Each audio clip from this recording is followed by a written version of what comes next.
New developments in the case of that downed jet, the co-pilot locking the captain out, flying straight into a mountain.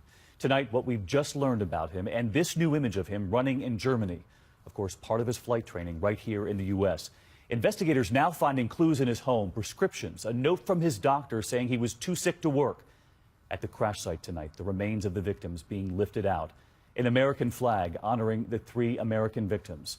And tonight, we now learn about his girlfriend and his mysterious hiatus during flight training. We do have team coverage again tonight. ABC's chief foreign correspondent, Terry Moran, where evidence has been hauled away in Germany. He was an avid runner, the picture of health and youth. But investigators now say Andreas Lubitz had a secret that turned homicidal. They are scrutinizing his last 24 hours. The day of the crash, Lubitz left his apartment in Dusseldorf. Neighbors say he shared it with a girlfriend. You see those 2 names on the buzzer. He went to the airport in the morning, flew to Barcelona in the same plane he would later crash on the return flight over those same mountains. Tonight, police searching that apartment again after their bombshell find last night. A torn-up note from a doctor determining that on the day of the crash, Lubitz was too sick to work, and prescriptions for medications also trashed. That note never delivered to the airline. Stützt nach vorläufiger Bewertung die Annahme. The deceased hid his illness from his employer and colleagues, the prosecutor says. And tonight, an unconfirmed report in the Wall Street Journal that Lubitz was seeing a psychiatrist. As we learn, he apparently struggled for years.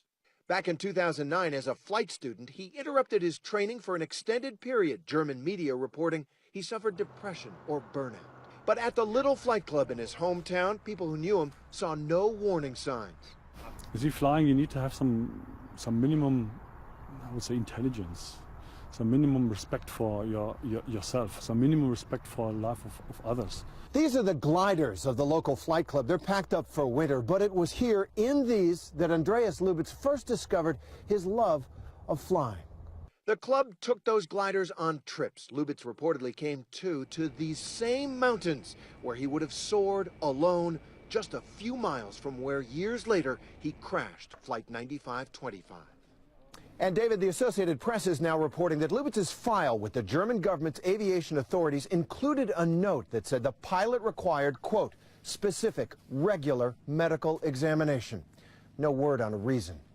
David? Terry Moran leading us off tonight.